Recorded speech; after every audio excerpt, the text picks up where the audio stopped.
Oremos un momentito. Señor, te damos gracias esta noche por tu amor. Te queremos adorar, te queremos bendecir, queremos exaltarte, Señor, porque eres bueno. Gracias por mostrarnos de tu gracia, de tu favor y de tu misericordia. Gracias por lo que Trini, Aida han compartido esta noche con nosotros. Gracias por la obra que tú estás haciendo en ellos, en sus vidas. Pedimos que tú sigas edificándoles y que sigas respaldándoles con tu amor y con tu gracia. Y de la misma manera, Señor, oramos y hacemos memoria de David esta noche en la India, en este país completamente desconocido para nosotros, tan lejos. Oramos por él, que le bendigas, que le fortalezcas y que los desafíos que él está teniendo, Señor, en este lugar puedan ser áreas de crecimiento espiritual para su vida. Y oramos, Señor, que tú aclares el propósito y lo que tienes firmemente para él en los próximos días, en las próximas semanas, que tendrá que tomar la decisión si quedarse en la India, si regresar a México o será derivado a cualquier otro país al que tú lo quieras enviar, Señor. Te pedimos por él, te damos gracias.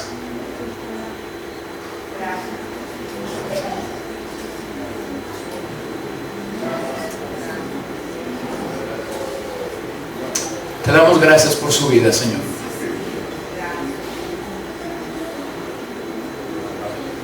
Te pedimos que donde quiera que él esté, lo uses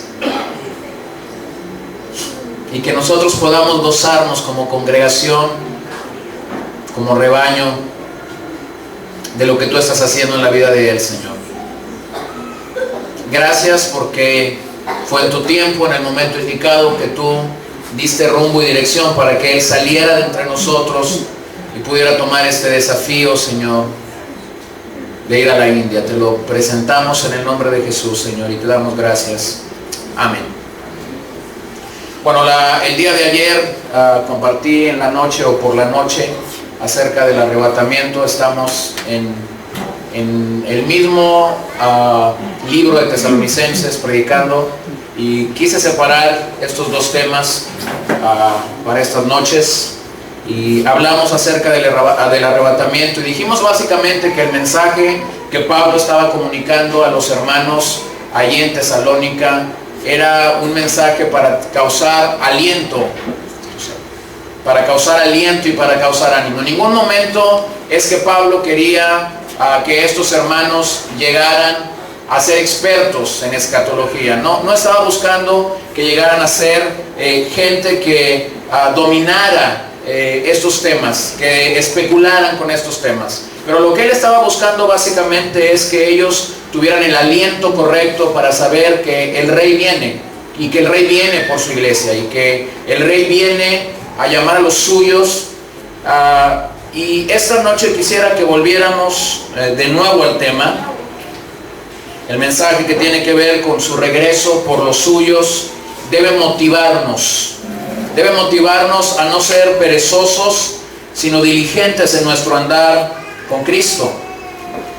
Y la verdad es que cuando escuchamos el tema del regreso de Cristo, como lo dije ayer, algunos se ponen contentos y otros se ponen nerviosos. Algunos se ponen contentos porque lo han deseado y lo han esperado, y otros se ponen nerviosos porque no están seguros de su vida y de su andar en el Señor. Y la verdad, queridos hermanos, es que deberíamos vivir la vida cristiana continuamente, deberíamos vivir como si Cristo volviera hoy.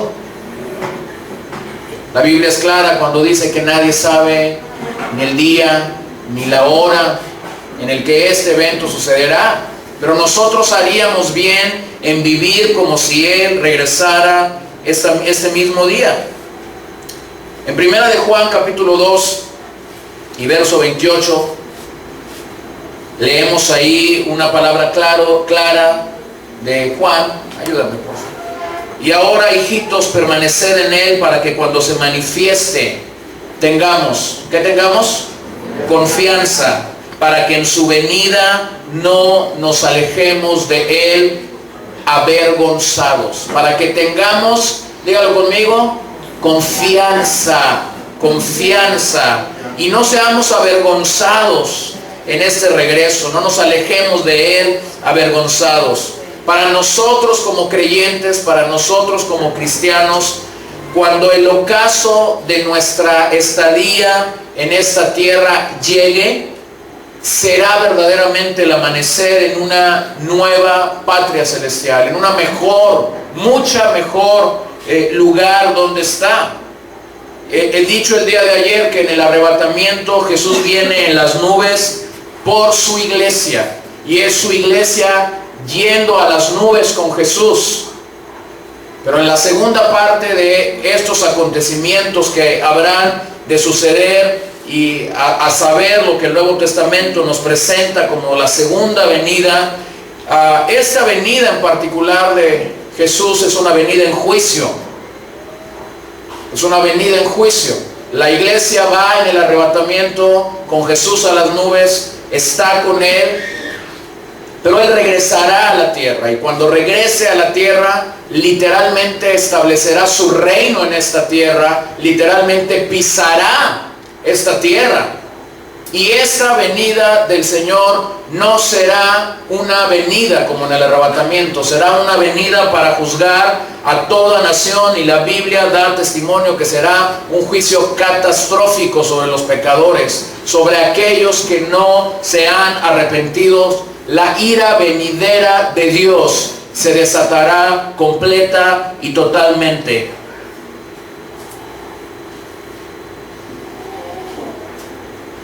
Pase conmigo a lo que Pablo explicó en Primera de Tesalonicenses capítulo 5. Vayamos a nuestro texto esta noche. Y quiero simplemente afirmar lo que he venido diciendo. Todo ministerio, todo predicador auténtico tiene que hablar del juicio de Dios. La tendencia en nuestros días de muchos predicadores es hablar de la misericordia de Dios, del amor de Dios, de la paz que puedes encontrar en Dios. Y está bien, eso está bien, pero si solo hablas de eso, si solo hablas de eso y no presentas la otra parte, el otro elemento del Evangelio, que es la verdad, que es el juicio de Dios, que es hablar de la ira venidera de Dios, lamentablemente has diluido el mensaje del Evangelio. Has distorsionado el mensaje del Evangelio. Eres un traidor del Evangelio. Eres un burlador del Evangelio, como lo hablábamos ayer. Si no presentamos y si no anunciamos el mensaje completo, llegamos a ser traidores, traidores, traidores de la causa de Cristo. Observe lo que dice Pablo a los hermanos en Tesalónica. Pero acerca de los tiempos y de las ocasiones no tenéis necesidad, hermanos, de que yo os escriba, porque vosotros sabéis perfectamente que el día del Señor vendrá así como ladrón en la noche, que cuando digan paz y seguridad, entonces vendrá sobre ellos destrucción repentina, como los dolores a la mujer encinta, y no escaparán. El verso 1. Pero acerca de los tiempos y las ocasiones, aquí Pablo nuevamente se está refiriendo a los últimos días. Tiempos, la palabra cronos, que se refiere a un tiempo cronológico, gobernado por un reloj, gobernado por eventos. Kairos es la palabra griega que se refiere a temporadas o acontecimientos marcadas, dirigidas por Dios, no por el reloj humano, sino por el reloj divino. Y nuevamente los hermanos en Tesalónica tenían la curiosidad que muchos cristianos tenemos.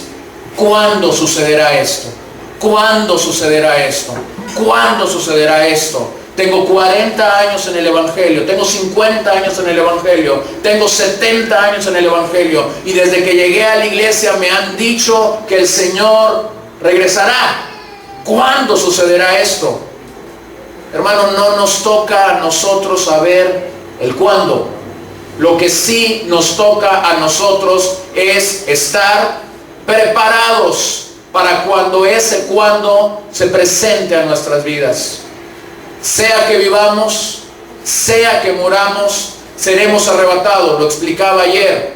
sea que vivamos o sea que muramos, seremos arrebatados. Pero observe aquí el uso plural y se intuye que son varios y se intuye que no es solo un evento. Se intuye en esta parte que Pablo está introduciendo a los tesalonicenses que hay una serie de eventos que se van a desplegar. No es un solo evento. La pregunta ¿cuándo sucederá o cuándo ocurrirá el arrebatamiento y el día del Señor? Ha provocado tanta especulación en nuestros días como en otros días. Cuando yo era un niño, se hizo famoso un libro en el que el autor de ese libro afirmaba con cuestiones de numerología y de datos que él había seguido en la Biblia, que Cristo vendría en 1988 y que el punto principal en donde Cristo se presentaría sería en Los Ángeles, California. El libro, lógicamente, fue tan sensacionalista, vendió una cantidad exorbitante de copias, millones y millones de copias. El día que él había dicho, había miles y miles de cristianos que habían venido a Los Ángeles, California, porque nadie quería quedarse aquí. Y usted sabe ya lo que pasó, ¿verdad? Cristo no vino en esa fecha. Pero el problema es que cuando el comercio se introduce a las filas del cristianismo y hacen de la fe un mercadeo, provocamos tantos errores. Ese mismo autor, unas semanas después de que la fecha que él había vaticinado, profetizado, pronosticado no era, él dijo: siento que cometí un error y tenemos perdido un año. Cristo no vino ciertamente en 1988, pero vendrá en 1989. Y volvió a escribir un libro y volvió a vender millones. Yo pregunto, ¿quién estará más mal? ¿El que está promoviendo un engaño, una mentira, algo que no le toca al hombre? ¿O el sensacionalismo, y discúlpeme usar esta palabra, la ignorancia y estupidez, me atrevo a decirlo, de gente que se dice ser cristiana, pero que no lee su Biblia? Porque si hubiera leído la Biblia, entendería que no nos toca a nosotros determinar el tiempo. No nos toca a nosotros decir cuándo. Observen lo que dice Marcos 13, 32, 33. Estas son las palabras de nuestro Señor Jesucristo. Pero de aquel día y de la hora nadie sabe, ni aun los ángeles que están en el cielo, ni el Hijo, sino el Padre. Mirad, velad y orad, porque no sabéis cuándo será el tiempo. Dígalo conmigo: mirad, velad y orad. Hermano, aquí está lo que nosotros tenemos que hacer. No caiga en especulación, no caiga en sensacionalismo. ¿Qué nos toca hacer mientras aquel día se presenta? Mirar, velar y orar. Es tan clara la palabra de Dios en esta escritura. Por esta razón, cuando Pablo escribe a los tesalonicenses, les dice: no tengo necesidad de escribirles sobre esto. ¿Por qué no tenía necesidad de escribirles sobre esto? Porque Jesús mismo ya lo había dicho. Y recuerden que cuando el Evangelio comienza a ser predicado, proclamado por los apóstoles, no había cartas, no había documentos sagrados. Lo que los apóstoles decían en sus mensajes, lo que los apóstoles enseñaban en sus mensajes, simple y sencillamente era repetir las palabras que habían escuchado de Cristo. Por eso Juan, cuando escribe la epístola, dice: lo que vimos, lo que oímos tocante al verbo de vida, eso os anunciamos. Por eso Pablo se presenta y les dice: no tengo necesidad. Jesús mismo había dicho que era un secreto en el Padre, Hechos 1:7, y les dijo cuando los apóstoles están preguntando, ¿cuándo vas a restaurar el reino aquí en Israel? Escuchen lo que le dijo. Y les dijo, no nos toca a vosotros saber los tiempos o las sazones que el Padre puso. ¿En dónde lo puso? En su sola potestad. Y ahí mismo en el versículo 11, los cuales también les dijeron, varones galileos, ¿por qué estáis mirando al cielo? Este mismo Jesús que ha sido tomado de vosotros al cielo, así volverá, así vendrá, como le habéis visto ir al cielo. La urgencia de este mensaje simplemente es que debemos estar preparados para su retorno inminente. Esto no consiste en una fecha, esto no consiste en un reloj, esto no consiste en la búsqueda de señales. Simple y sencillamente la Biblia nos manda a vivir anhelando su retorno. Nos manda a vivir siendo fieles. Nos manda a ser vigilantes. Nos manda a estar preparados. Nos manda a estar haciendo buen uso de nuestra mayordomía en el Señor. Pablo le dice a los tesalonicenses que el día del Señor vendrá como ladrón en la noche. Es decir, será repentino, será inesperado, será inoportuno. Pero también esta palabra tiene una connotación importante. Será perjudicial. Será perjudicial. Esta metáfora de ladrón en la noche se usa en el capítulo 24 de Mateo, donde se nos explica acerca de la segunda venida de Cristo en el famoso Sermón de los Olivos, llamado también por algunos eruditos y estudiosos el Sermón del Monte predicado en los Olivos. El capítulo 24 de Mateo no habla del arrebatamiento. El capítulo 24 de Mateo habla de la segunda venida. Hice un contraste ayer entre lo que la Biblia dice que sucede en el arrebatamiento y lo que la Biblia dice que sucede en la segunda venida. Lo que Jesús anunció, los eventos que Jesús anunció en Mateo 24 no tienen que ver con el arrebatamiento, tienen que ver con la segunda venida de Cristo. Se conoce a esta segunda venida como el día del Señor, también se le conoce como el día de venganza. Y es una venida de Jesús, es una llegada de Jesús en juicio. ¿En juicio a quién? En juicio a los impíos. En juicio a los que despreciaron el mensaje del Evangelio. En juicio a los que no creyeron el mensaje del Evangelio. Este día del Señor se menciona 19 veces en el Antiguo Testamento y se menciona 4 veces en el Nuevo Testamento. El día del Señor, escúchelo bien, no es un día de recompensas para el creyente. El día del Señor es un día de juicio para el impío. Entonces déjeme darle un menú completo de lo que sucede en el día del Señor. ¿Qué anuncia? ¿Qué precede el día del Señor? Número 1, la aparición de un precursor semejante a Elías. Según Malaquías 4:5 se levantará un precursor al tipo, en un prototipo de Elías. Segundo, habrá una rebelión mundial contra Dios y contra su palabra, y eso lo encontramos en la segunda carta de Pablo a los Tesalonicenses, capítulo 2 y verso 3. ¿Dónde la apostasía? Donde la apostasía será un sistema de religión falsa. Hermanos, lo que nosotros estamos viendo hoy en día en la iglesia, en un mover apóstata, es nada a lo que se verá en este último momento de la historia de este universo. Será un sistema de religión global. Un sistema de religión global. Hablaba esta tarde con un par de hermanos mientras teníamos este tiempo para edificarnos, y al final no sé cómo llegamos ahí, pero llegamos a comentar de una persona, un falso maestro de nuestros días,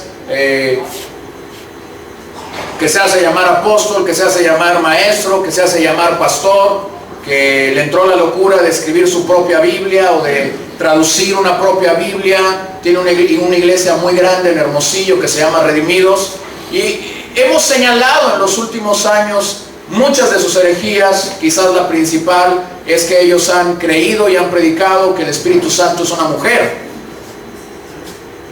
¿Sí? Ahora, hace algunos años yo mencioné, y yo se lo decía a alguien que esta tarde platicaba con él y me decía, ¿cómo es que llegaste a eso hace unos años?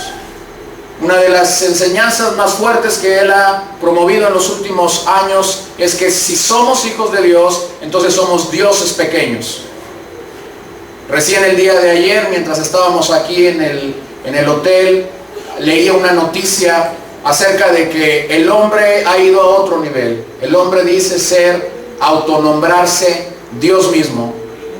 Y las fotos que yo vi el día de ayer, vi gente de su congregación postrada delante de él, besando sus pies y adorándolo. Escúcheme bien eso. Esto es la apostasía que nosotros estamos viviendo en este tiempo. Pero esta apostasía es nada al sistema de religión global que gobernará al universo en este tiempo. Lo tercero que veremos o que se verá en este tiempo es la manifestación del anticristo, versículo 3 y 4 de ahí de 2 de Tesalonicenses. La figura que se formará, que se elevará, que este sistema de apostasía producirá, terminará en la manifestación del anticristo. 4, las naciones comenzarán a rendirse en el valle de la decisión para la batalla de Armagedón, según Joel 2, 13 y 14. Y perdonen no poder leer todas estas citas, no terminaríamos. Usted puede escribirlas, o si después quieren la presentación se las puedo regalar. Número 5, habrá señales dramáticas en los cielos que precederán la llegada del día del Señor. Pero cuando vas a Mateo 24 y tomas de Mateo 24 los acontecimientos que se darán antes de este momento, antes de este día, encontramos varios elementos interesantes. Número 6, falsos profetas, falsos maestros, falsas religiones por todo el mundo.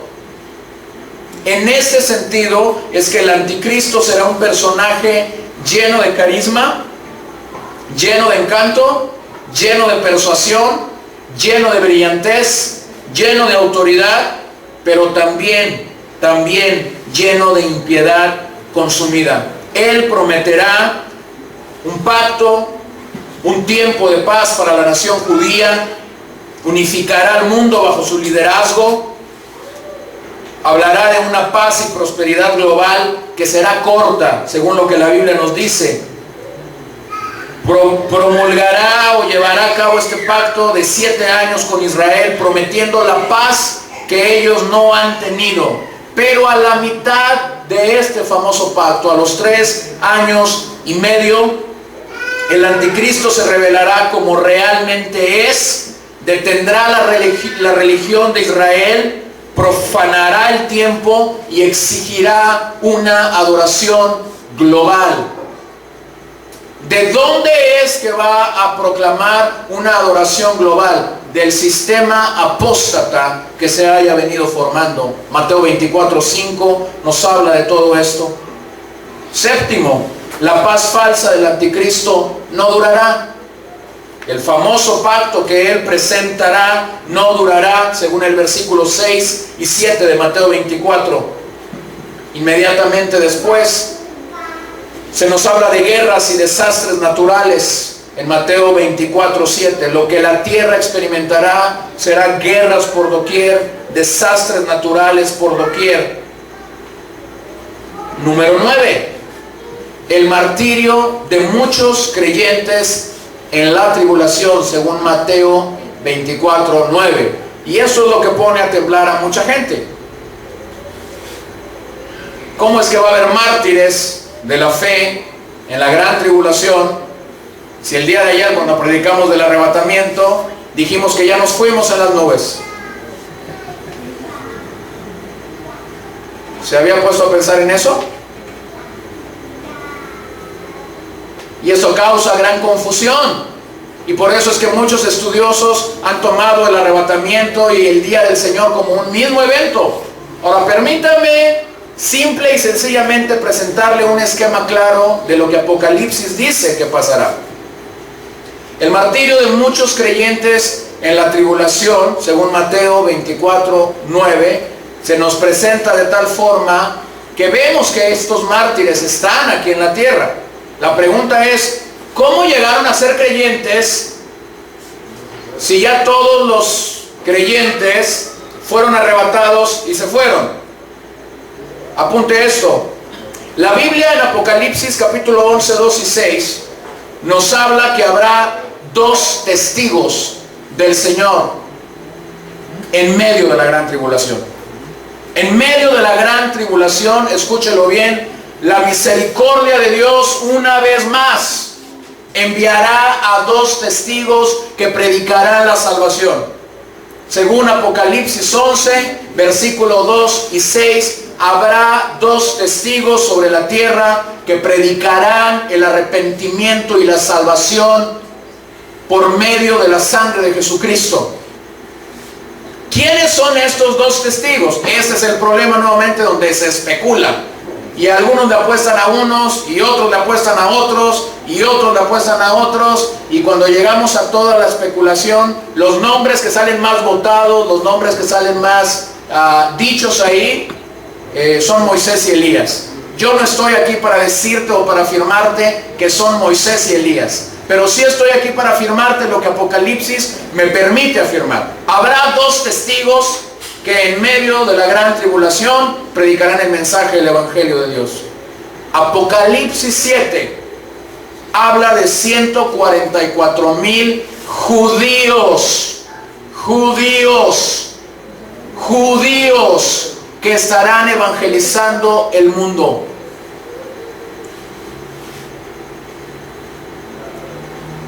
Judíos,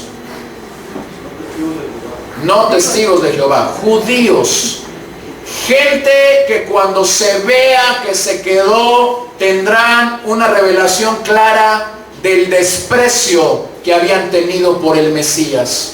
Se levantarán 144,000 judíos y predicarán el Evangelio en medio de la gran tribulación.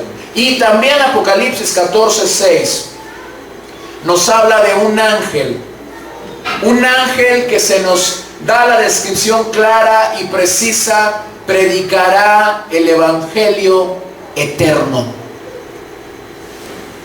El Evangelio eterno.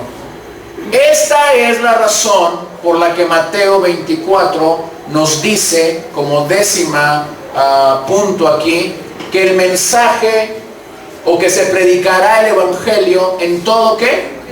En todo el mundo. Ahora, aquí tenemos otra situación de interpretación equivocada. Hay muchos que están hablando, y yo no dudo que el mensaje del Evangelio está siendo esparcido por muchas partes de nuestra tierra. Pero Mateo 24 no está hablando del presente de la iglesia. Mateo 24 está hablando del futuro. Está hablando de la gran tribulación. Todos estos eventos se suscitarán, se llevarán a cabo una vez que la iglesia ha sido arrebatada. Escúchelo bien.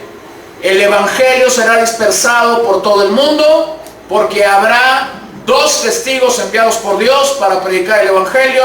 Habrá 144,000 judíos predicando el Evangelio, y estará el ángel que Apocalipsis 14:6 nos muestra que predicará el Evangelio eterno. Todos estos acontecimientos sucederán, según hemos leído esta noche en Tesalonicenses, cuando el mundo diga paz y seguridad. Cuando el mundo se sienta pleno y lleno. Cuando el mundo diga: nos quitaron ya a los apestados, nos quitaron a la escoria de este mundo, nos libraron de esa gente que nos estaba ahí cante y cante cuando no queríamos que nos cantara, que nos estaban predicando cuando no queríamos que nos predicaran, esos que nos estaban dando folletos ya se fueron. Paz y seguridad. No paz y seguridad. Ira venidera. La ira de Dios desatada sobre esta tierra. Miren 2 de Tesalonicenses 2, versículo 10 al 12. Y con todo engaño de iniquidad para los que se pierdan, por cuanto no recibieron el amor de la verdad para ser salvos. Por esto Dios les envía un poder engañoso para que crean la mentira, a fin de que sean condenados todos los que no creyeron a la verdad, sino que se complacieron en la injusticia. Serán entregados, toda esta gente que no creyó será entregada a un sistema que ya hemos señalado como un sistema de una religión apóstata, la cual será global, susceptibles al engaño. Y esta será una señal de juicio de Dios sobre ellos. Entonces, la llegada inesperada del Señor los barrerá con juicio. Según el verso 3 de este capítulo 5 de Tesalonicenses, esta será una destrucción del bienestar de las personas, no del ser, del bienestar, de la comodidad, de aquello que por tanto tiempo se trabajó, de aquello por lo que tanto tiempo se soñó, será derribado, será destruido. Y digo no del ser, porque curiosamente esta es la gente que al final de todos estos acontecimientos serán arrojados al tormento eterno del infierno. Los hermanos en Tesalónica sabían que serían arrebatados antes del día del Señor. Pero este día sería repentino e inesperado para el incrédulo. Esta esperanza bienaventurada que tenemos de que seremos arrebatados con el Señor nos afirma, nos afianza, nos confirma en lo que Él ya ha iniciado en nosotros, en la buena obra que ya Dios ha iniciado en nosotros. Pero la ira venidera será un evento no esperado por el incrédulo. Y nuevamente la palabra de Dios es clara y nos dice, y no escaparán. Y no escaparán. Ningún impío escapará de la ira de Dios. Ningún impío escapará de la ira de Dios. Y quizás estás pensando aquí como en México, ¿no? Que tenemos las historias de nuestros narcotraficantes estando en prisiones muy famosas porque tienen toda la seguridad, y de repente la noticia es: el Chapo Guzmán se escapó. Escúchemelo bien, el Chapo Guzmán se pudo haber escapado de la prisión en la que estaba, pero no habrá nadie que se escape. No habrá ningún impío que se escape de la ira venidera de Dios. La seguridad de este evento, queridos hermanos, como esta mañana se nos retaba, como esta mañana se nos confrontaba, la seguridad de este evento debe urgirnos a la evangelización de los perdidos. Urgirnos a la evangelización de los perdidos. Nosotros tenemos que desbordarnos y ir en búsqueda de esos impíos y decirles la realidad, decirles la verdad. Eres candidato a la ira venidera de Dios y pasarás toda una eternidad sin Dios en un lugar llamado infierno. Y quizás alguno de ustedes está pensando lo que muchos piensan en nuestros días: ese tipo de evangelismo no sirve. Pues déjame decirte algo, ese era el tipo de evangelismo que Jesús hacía. Si alguien habló del infierno, fue Jesús. Amén. Y tan solo basta con leer los evangelios para entender algo. Habló más del infierno que del cielo. Habló más del infierno que del cielo. Lea su Biblia adecuadamente, vea las referencias de Jesús y encontrará que Jesús, el gran evangelista, el gran pastor, el gran maestro, el gran apóstol, el gran predicador, el hombre que nos reta y nos desafía a dar la vida en el ministerio, predicó más acerca del infierno que del cielo. Quienes rechazaron a Jesús tendrán no solo la ira temporal de Dios, tendrán la ira eterna de Dios. Pase conmigo, por favor, al verso 4 hasta el 11 de Primera de Tesalonicenses 5. Mas vosotros, hermanos, no estáis en tinieblas, para que aquel día os sorprenda como ladrón. Porque todos vosotros sois hijos de luz e hijos del día. No somos de la noche ni de las tinieblas. Por tanto, no durmamos como los demás, sino velemos y seamos sobrios. Pues los que duermen de noche duermen, y los que se embriagan de noche se embriagan. Pero nosotros que somos del día, seamos sobrios, habiéndonos vestido con la coraza de fe y de amor, y con la esperanza de salvación como yelmo.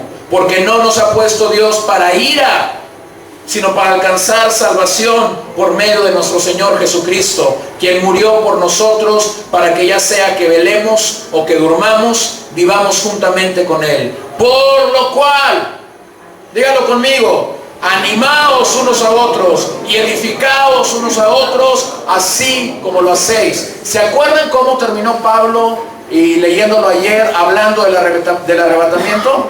¿Se acuerdan qué era lo que Pablo dijo al finalizar del arrebatamiento? Alentaos los unos a los otros. Observe qué es lo que Pablo está haciendo ahora al final de hablar de la segunda venida de Cristo. Animaos unos a otros y edificaos unos a otros, así como lo hacéis. Lo estaban haciendo. Simple y llanamente tenían que seguir haciéndolo. Pablo contrasta a las personas de la noche, que en la referencia particular de este verso son incrédulos. Pablo señala aquí el día señalado, el punto señalado, y no hay una tercera alternativa. O somos incrédulos o somos creyentes de Jesucristo. No hay una tercera opción, no hay una cuarta opción. No hay quien diga, pues sí escuché, pero no escuché, pero sí tenía un pie aquí y tenía otro pie acá. O somos incrédulos o somos creyentes en Jesucristo. Observe el contraste que el pasaje nos da. Los incrédulos se asocian con la oscuridad, con el sueño y con la embriaguez. Los creyentes se asocian con la luz, con estar alertas y con la sobriedad. ¿Distingue el contraste? Mientras unos están en tinieblas o en oscuridad, otros estamos en luz. Mientras unos duermen, otros estamos alertas. Mientras unos se embriagan, otros estamos sobrios. Pablo tranquiliza a los creyentes en Tesalónica, afianzándolos en comunicarles que los creyentes no enfrentarían la ira venidera de Dios, pero los impíos sí la enfrentarían. Los creyentes son las personas de la luz, y según este pasaje no experimentarán la oscuridad del día del Señor. ¿Hacia dónde dirigió Pablo este mensaje a los hermanos en Tesalónica? Les dio tres observaciones prácticas. Primero, le dijo: no durmamos. No durmamos ante esta evidencia. No durmamos ante esta realidad de que vivos o muertos seremos arrebatados y que el día del Señor vendrá como ladrón en la noche.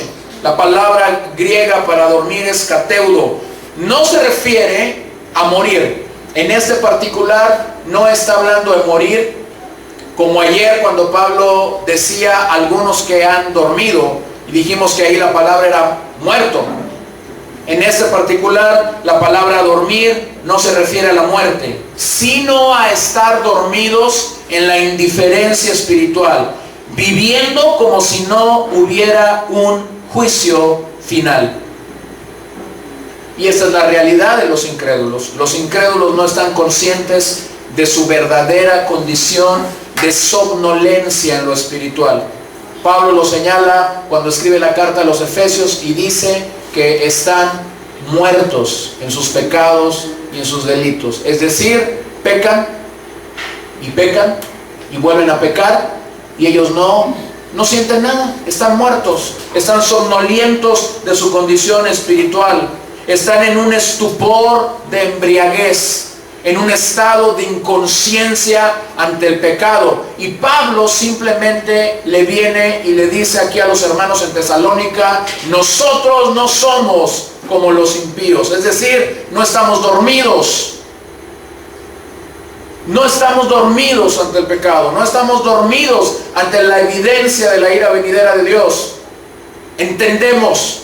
Por eso es que una evidencia clara del Espíritu Santo en la vida de una persona es que cuando pecamos, cuando un creyente, cuando un hombre o mujer que ha caminado y que ha seguido a Jesucristo, que ha ido tras las huellas del Maestro, peca, el Espíritu Santo inmediatamente viene y ¿qué hace con nosotros? Nos redarguye. Si tú dices ser cristiano y pecas y no eres redarguido, algo está mal. La obra del Espíritu Santo es redarguirnos de todo pecado, de todo juicio y de toda justicia. Y esto no es algo que sucede solamente en la conversión de un creyente. Sucede en la vida diaria de un discípulo. El Espíritu está ahí para redarguirnos, el Espíritu está ahí para reprendernos, el Espíritu está ahí para humillarnos, el Espíritu está ahí para decirnos: necesitas ser más como Jesús y necesitas entender que aquí estás mal. No adora a Dios por eso, no bendice a Dios por ese ministerio del Espíritu Santo obrando en nosotros. ¿No le parece que no tenemos algo mayor, algo mejor que nos pueda redarguir que la misma persona del Espíritu Santo haciendo esto y no permitiendo que durmamos? Lo segundo que Pablo les dice es: velemos. Velemos. Las personas de luz velan. Velan. La palabra griega es gregoreo.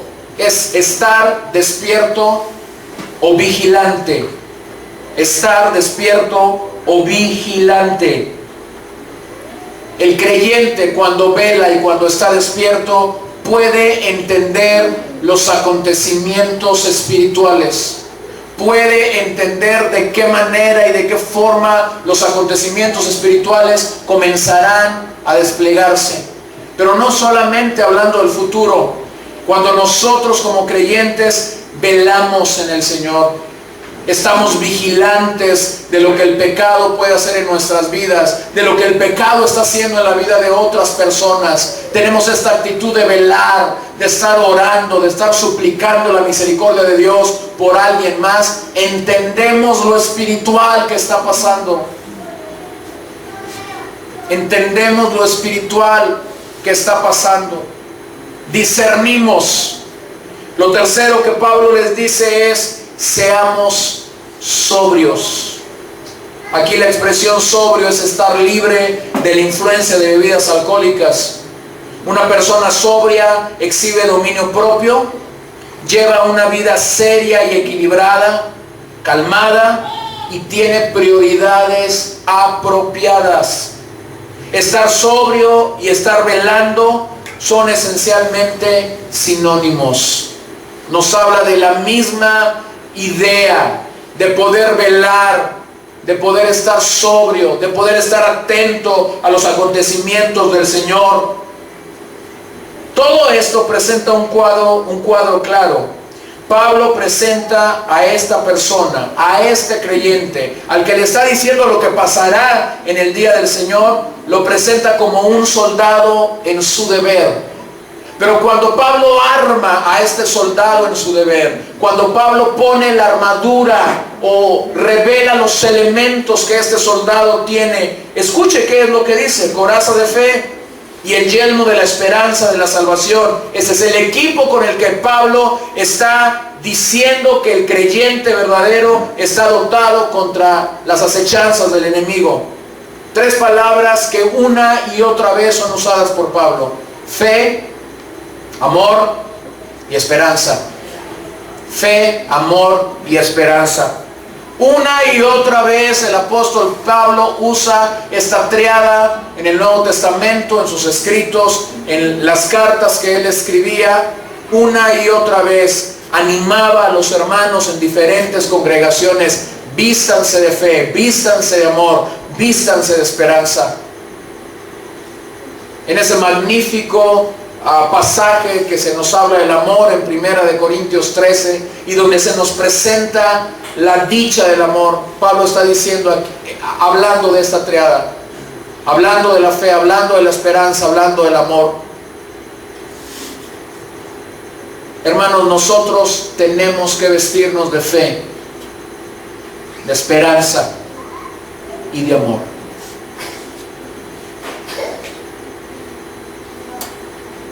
¿Cómo está caminando tu fe? ¿Cómo está caminando tu amor? ¿Cómo está caminando tu esperanza?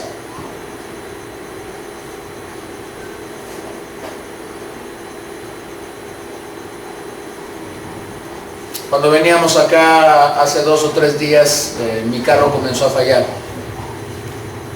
Y yo pudiera estar tan preocupado si es la transmisión, si no es la transmisión, si es el motor o no es el motor.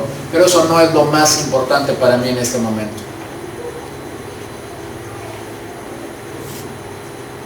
Casi un tope impide que llegara aquí, ¿no? Llegué a un tope, subí el tope, y cuando quise acelerar, la camioneta no iba para adelante, metí reversa y iba para atrás, y cuando metí el cambio por adelante, subí el tope, pero no podía bajar. Y simple y sencillamente le dije a mi esposa: vamos a llegar. Llegamos. No estoy preocupado. Si la transmisión se va a descomponer, se va a descomponer. Si el motor se va a descomponer, se va a descomponer. No estoy preocupado. Sé en qué Dios he creído.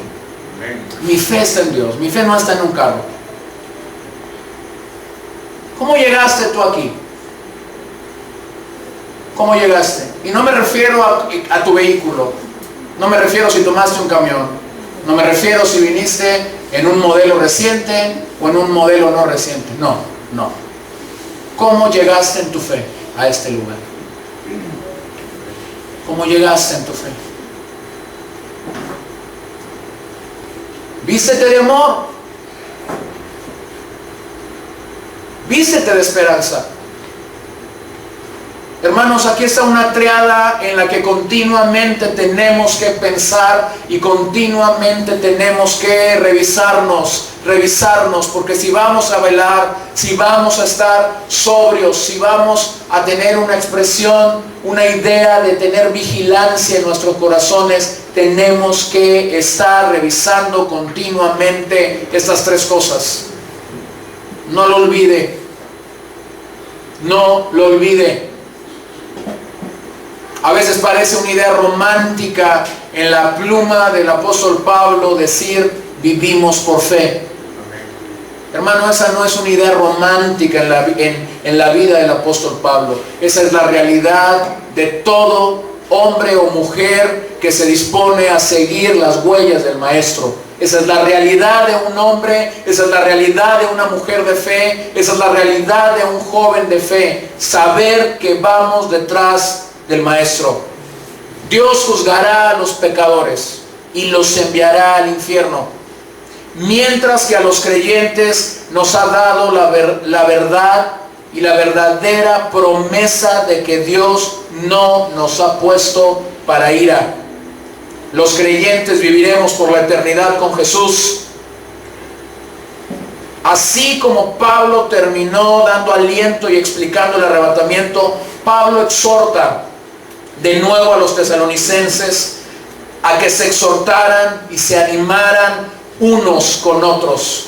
¿Por qué tendríamos que animar a otro creyente acerca de la segunda venida del Señor? Hay una razón por la que tendríamos que animar a un creyente acerca de la venida de Dios. Saber, hermanos, saber que seremos librados de este colapso, que seremos librados de esta ira venidera de Dios, debe cobrar en nosotros una verdadera identidad como creyentes, como hijos de Dios. Tenemos que animarnos unos a otros a no desmayar, a no dejar de hacer el bien, a insistir, a perseverar, a no ceder, a mantenernos firmes, como hablábamos esta mañana. A toda la raza humana le esperan dos únicos destinos más allá de la muerte. ¿Me pudiera recordar cuáles son esos destinos? El cielo y el infierno. El cielo para los creyentes, el infierno para los incrédulos.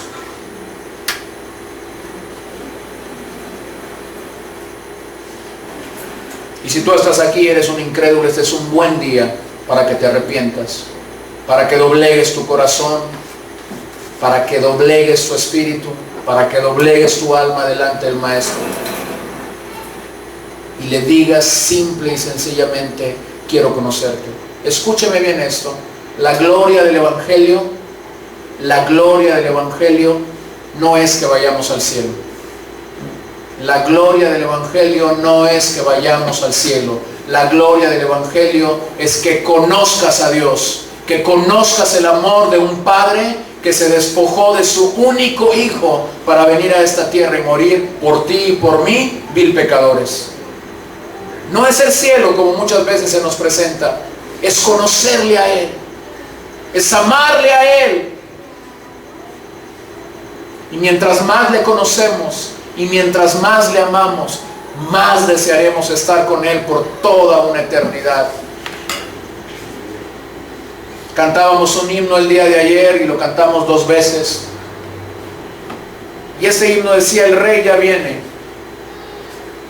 Y yo pude identificar 2 congregaciones distintas cantando este himno. La primera, simple y sencillamente siguiendo la letra de una canción, leyendo ahí algo en la pantalla. La segunda congregación que pude observar es una congregación a la que se le compartió que el Rey venía, se le dio la evidencia bíblica. ¿Por qué? Es que afirmamos que el Rey ya viene. Y entonces cuando tú conociste esa verdad o recordaste esa verdad del Evangelio, tu cantar no fue igual a tu primer cantar. La gloria del Evangelio es que lo conozcamos a Él. A Él. ¿A qué nos debe animar su venida? Con eso concluyo esta noche. ¿A qué nos debe animar su venida? Quiero hablar de 5 cosas. Primero, su venida nos debe animar y nos debe motivar al amor fraternal. Al amor fraternal. Primera de Tesalonicenses 3:12: y el Señor os haga crecer y abundar en amor unos para con otros y para con todos, como también lo hacemos nosotros para con vosotros. El saber que Él viene, el saber que seremos arrebatados, el saber que el día del Señor vendrá sobre esta tierra, nos debe motivar al amor fraternal. Al amor fraternal. A entender que nos necesitamos unos a otros. A entender que necesitamos a veces recibir una palabra de oración, una palabra de ánimo, una palabra de aliento, un abrazo, una palabra que nos exhorte, que nos anime. Segundo, este mensaje nos debe motivar a crecer en santidad. Primera de Juan 3:3: y todo aquel que tiene esta esperanza en Él se purifica a sí mismo, así como Él es puro. Aquellos que tenemos la esperanza en Dios de que Él regresará por su iglesia, tenemos que mantenernos puros. ¿Y por qué tenemos que mantenernos puros? Porque Dios mismo es puro. ¿Cuándo fue la última vez que pensaste que tenías que preocuparte por ser puro?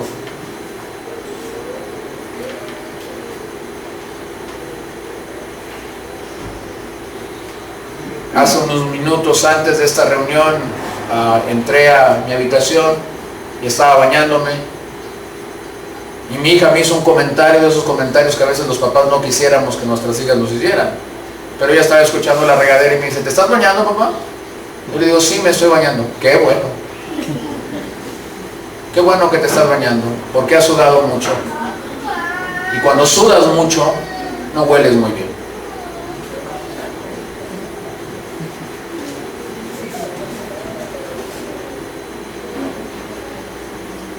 ¿Cuándo fue la última vez que permitiste que el Espíritu Santo, a través de la palabra de Dios, te dijera, hueles mal?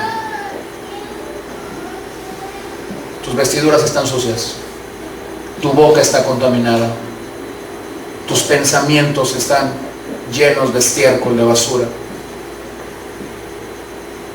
¿Cuándo fue la última vez que permitiste que el Espíritu Santo mostrara a tu corazón suciedad, impureza, malicia, pecaminosidad? Y lógicamente, como padres, yo entré en el dilema, sí, mira, me baño ahorita, porque ahorita que comparta voy a sudar, pero voy a sudar limpio. Y si me vuelvo a bañar mañana en la mañana, entonces no voy a apestar, voy a oler bien. Porque inmediatamente cuando nos ponemos en este punto, nos justificamos. Señor, ¿cómo que me veo impuro si fui el domingo a la iglesia y te pedí perdón por todos los pecados de la semana? Mantente puro. Este mensaje nos debe de llamar a la santidad, a la pureza, a la consagración a Dios. Tercero, nos debe motivar a ser fieles en congregarnos. Hebreos 10, 24, 25, y considerémonos unos a otros para estimularnos al amor y a las buenas obras, no dejando de congregarnos como algunos tienen por costumbre, sino exhortándoos, y tanto más cuanto veis que aquel día se acerca. Qué claro es la palabra de Dios. Nos lleva, nos motiva a ser fieles en congregarnos, a no dejar de hacerlo. Y nos exhorta a hacerlo por la realidad que aquel día se acerca. Número 4, nos motiva a ser fieles en su servicio. Primera de Pedro 5:4 dice, y cuando aparezca el príncipe de los pastores, vosotros recibiréis la corona incorruptible de gloria. Este mensaje nos debe motivar a ser fieles servidores del Señor Jesucristo. Fieles servidores del Señor Jesucristo.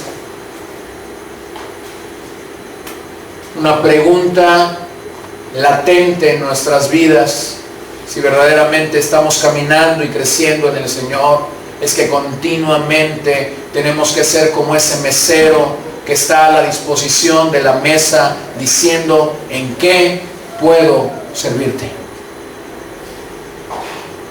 ¿Cuándo fue la última vez que tú le dijiste al Señor con todo tu corazón, con toda tu alma, Señor, ¿en qué puedo servirte? Este mensaje nos tiene que motivar a servir al Señor, no de labios, no de historias del pasado. Yo servía cuando hacía esto. No, en el momento presente. Me ha ministrado tremendamente en las últimas semanas haber escuchado el testimonio de esta mujer, maestra de música, llegando a la casa de una familia educadora en su hogar en los Estados Unidos. Y en aquel momento esta familia tenía 7 hijos y la esposa de esta familia estaba embarazada, esperando el 8º hijo. Una noche en la madrugada, mientras esta mujer estaba en su cuarto de lavado y veía kilos y kilos y kilos de ropa por lavar, y veía la panza de una mujer de 8 meses, ella recordó el consejo de una mujer anciana cuando recién llegó al Evangelio. Y esa mujer anciana le había dicho, nunca te olvides de cantar en los momentos más tristes de tu vida, nunca te olvides de cantar este cántico. Y ella empezó a cantar, el gozo del Señor fortaleza es, El gozo del Señor mi fortaleza es. Mientras lo estaba cantando, esta mujer dice, en ese momento el Espíritu de Dios vino, me ministró, estando sola en mi lavandería, me llenó, su paz me llenó, su fortaleza me llenó. Me fui a dormir y a la mañana siguiente, cuando llegué a la lavandería, los kilos de ropa estaban allí esperándome. Pero mi perspectiva había cambiado y ahora estaba lista para lavar esos kilos de ropa con gozo. Horas más tarde llega la anciana que daba clases de música a sus 7 hijos, y cuando la ve le dice, ¿qué pasa contigo? Te veo diferente este día. Y entonces esta mujer le comienza a dar su testimonio acerca de la ropa y de cómo Dios había tratado con ella hace unas horas en la madrugada. ¿Ropa sucia?, le dice esta anciana. A mí me encanta lavar ropa sucia. Yo pagaría por lavar ropa sucia. Y entonces en ese momento le dice a esta mujer, siento de Dios decirte que quiero venir a ayudarte un segundo día en la semana. Daré primero clases a tus hijos un día y un segundo día vendré y lavaré la ropa de tus 7 hijos, de tu esposo y tu ropa también. Y lo haré con mucho gozo. La viuda y anciana comenzó a venir un segundo día para servir. ¿Qué espiritual puedes ver en lavar ropa? ¿Qué espiritual puedes ver? Vamos poniéndonos bien pensados. ¿Qué espiritual puedes ver en lavar los calcetines de 7 niños que están en la infancia? ¿Qué espiritual puedes ver en lavar la ropa interior de esos pequeños? ¿Qué espiritual? Nada. Sin embargo, la mujer comenzó a venir y a lavar la ropa un día en la semana, otro día en la semana, otro día en la semana, otro día en la semana, otro día en la semana. Y mientras ella venía y lavaba, otro día en la semana, otro día en la semana. Y pasaron las semanas, y pasaron los meses, y pasaron los años, y pasaron los hijos. Y de haber comenzado a lavar la ropa de 7 niños y un par de padres, ha llegado a lavar la ropa de 19 niños y un par de padres. Han pasado 13 años desde que la señora Anderson un buen día dijo, lavaré la ropa de tu familia. Hace unos años ella dijo, no vendré un día a lavar la ropa de tu familia, vendré 2 días. ¿Qué espiritual puedes ver en eso? Permítanme decirle algo. Es que hemos entendido equivocadamente hemos entendido la palabra servicio. Para algunos en la familia del Señor, para algunos en la iglesia, servir es estar detrás de este aparato al que hemos llamado púlpito. A eso se limita el servicio. Y algunos dicen, si yo no llego a estar un día detrás de un púlpito, yo no sentiré que me estoy sirviendo. Lo he dicho inmensidad de veces en la congregación y lo vuelvo a decir esta noche. Si usted quiere este púlpito, yo soy el primero en cedérselo. Pero servir al Señor no es estar detrás de este púlpito.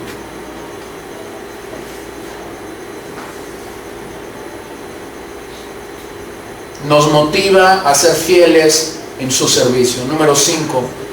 Nos consuela en tiempos de dificultad. Nos consuela en tiempos de dificultad. Saber que Él regresará. Una vez más leamos estas palabras. Porque si creemos que Jesús murió y resucitó, así también traerá Dios con Jesús a los que durmieron en Él. Por lo cual os decimos esto en palabra del Señor, que nosotros que vivimos, que habremos quedado hasta la venida del Señor, no precederemos a los que durmieron. Porque el Señor mismo, con voz de mando, con voz de arcángel y con trompeta de Dios, descenderá del cielo, y los muertos en Cristo resucitarán primero. Luego nosotros, los que vivimos, los que hayamos quedado, seremos arrebatados juntamente con ellos en las nubes para recibir al Señor en el aire. Y así estaremos siempre con el Señor. Por tanto, alentaos los unos a los otros con estas palabras. Te aliento, te animo a que hagas de esta palabra un ancla segura en tu fe. No solo seremos arrebatados por el Señor, también seremos librados de la ira venidera. Pero los que no creyeron en el Señor no serán arrebatados, quedarán en esta tierra y serán receptores, recibirán la ira venidera de Dios. Termino en un pasaje que Pablo escribe a los romanos en el capítulo 13, versículo 11 y 12. Y esto conociendo el tiempo, que es ya hora de levantarnos del sueño, porque ahora está más cerca de nosotros nuestra salvación que cuando creímos. La noche está avanzada y se acerca el día. Desechemos pues las obras de las tinieblas y vistámonos las armas de luz. ¿Cuáles son las armas de luz? La fe, el amor y la esperanza. Es hora de levantarnos del sueño. Literalmente lo que he tratado de hacer estas noches es encender el despertador. Y si tú has venido dormido, lo que yo he hecho simple y sencillamente es prender el despertador a tu vida. Pero no puedo hacer la otra parte. La otra parte es algo interno. Saber que el día de nuestra salvación está más cerca que cuando creímos, es algo interno. La noche está avanzada y se acerca el día. Se acerca el día.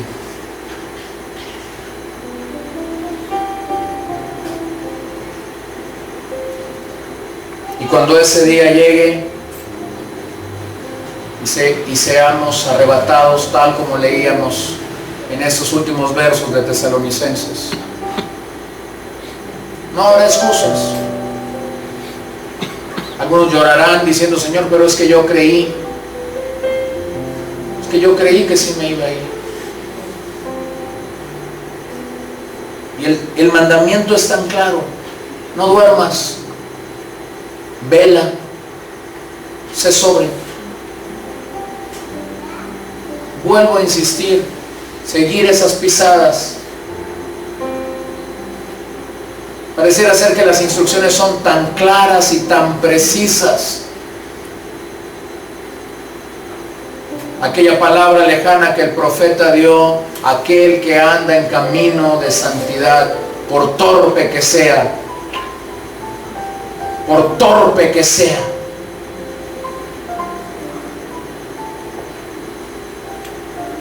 Y es que no podemos decir que somos sabios, no podemos decir que somos iluminados, pero lo que sí podemos decir es que Dios escogió lo vil y lo menospreciado de este mundo para hacer una obra preciosa. Hermanos, no somos los mejores, no somos los mejores. Pero lo único que el Evangelio nos demanda es que le sigamos, sin excusas, sin palabras de hombre, pero permitiendo que la palabra de Dios nos lleve. Que le sigamos sin reservas, que le sigamos dejando a un lado todo aquello que te ha llevado a dormir.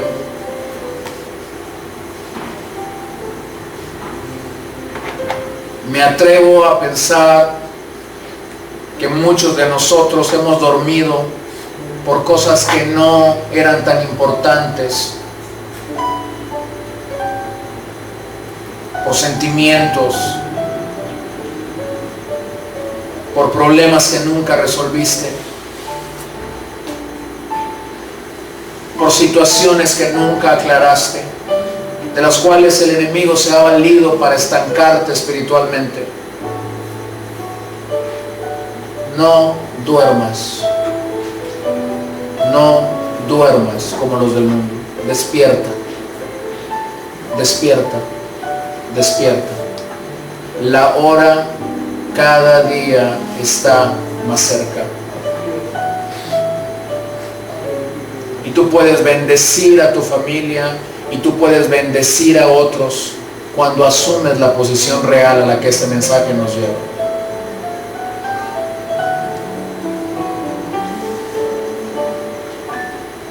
No solo le pedí perdón a usted el día de ayer.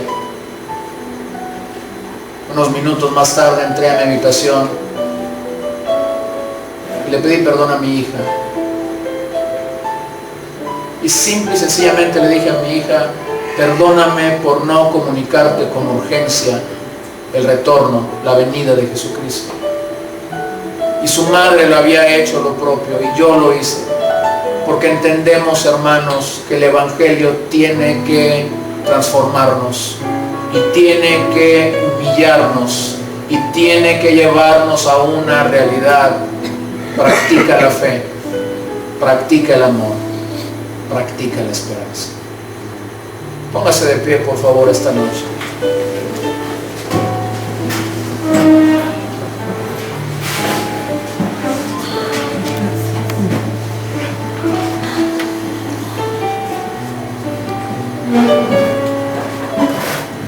Señor, que tu Espíritu Santo confirme en nuestras vidas, selle en nuestras vidas toda esta palabra que hemos recibido. Que estemos convencidos y que estemos seguros, Padre, de que lo que hemos elevado en nuestras vidas estos días ha sido palabra de Dios.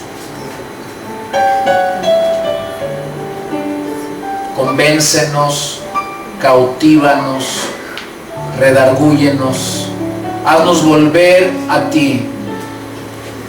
Si hemos dormido, despiértanos y que podamos responder a tu llamado, que podamos velar, que podamos estar sobrios como tú nos demandas, para que aquel día estemos totalmente preparados.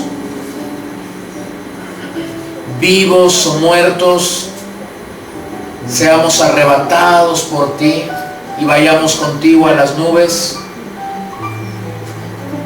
Y de allí, Señor, vayamos a ese tiempo de eternidad, a ese tiempo de tus bodas en el cielo.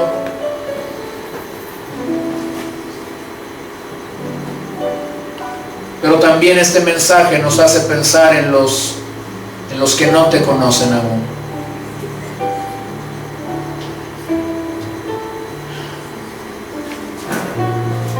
Mientras nosotros tenemos este magnífico tiempo de refrescamiento espiritual, literalmente hay cientos y miles caminando rumbo al infierno. Señor, ten misericordia de ellos, pero también despierta en nosotros y danos un denuedo por compartir el mensaje del Evangelio. Por salir de este lugar enamorados de la causa del Evangelio, de la causa del reino, de salir y buscar al perdido,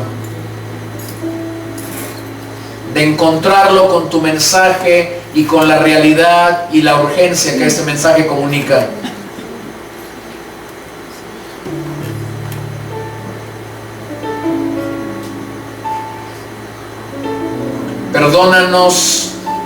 Perdónanos si nosotros no hemos anhelado este momento. Ayúdanos a practicar el amor fraternal. Pon verdadero amor en nuestras vidas por tu santidad, que crezcamos en santidad, que nos motivemos unos a otros a ser fieles en buscarte como congregación, que nos motivemos unos a otros a ser fieles en tu servicio, que nos consolemos unos a otros en tiempos difíciles.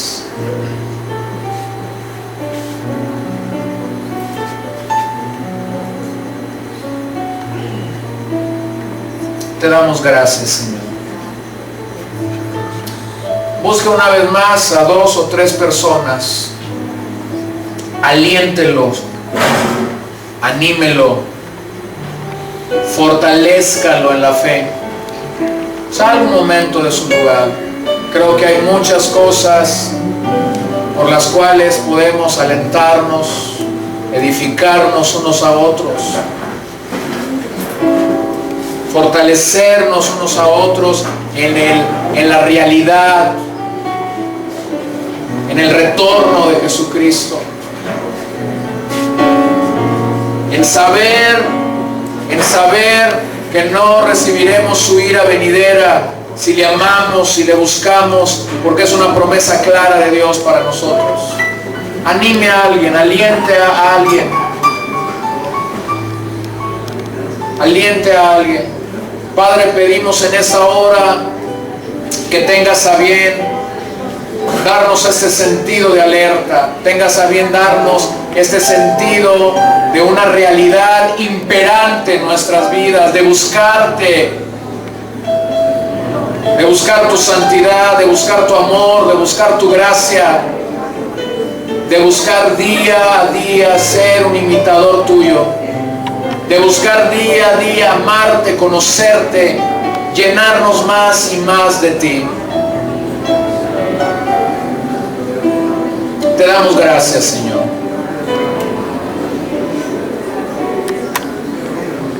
Te damos tantas gracias, Señor. Te damos gracias, Cristo, porque tu sangre ha borrado nuestra maldad. Tu sangre ha borrado nuestras transgresiones, nuestras rebeliones.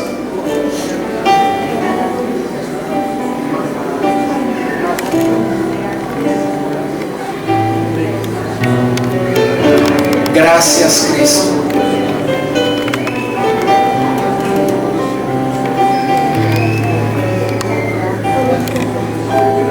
Gracias, Señor. Gracias, Señor.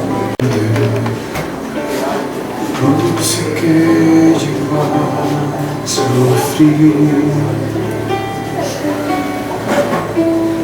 el perfecto Dios unido copa amarga Él llevó por mí, su sangre mi maldad lavó. Gracias, Cristo, fue satisfecha la ira de Dios. Gracias, Cristo, tu enemigo fui, y hoy me siento a tu mesa. Gracias, Cristo. Dígaselo de todo corazón en esta noche. Por tu sacrificio me acercaste a ti, te aceptó en amistad. Tu preciosa gracia derramaste en mí, tu misericordia sin igual. Tu sangre mi maldad lavó. Gracias, Cristo, fui satisfecha la ira de Dios.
exaltamos y te bendecimos en esta noche. Por todo tu amor, por toda tu gracia y por toda tu misericordia derramada sobre nuestros corazones.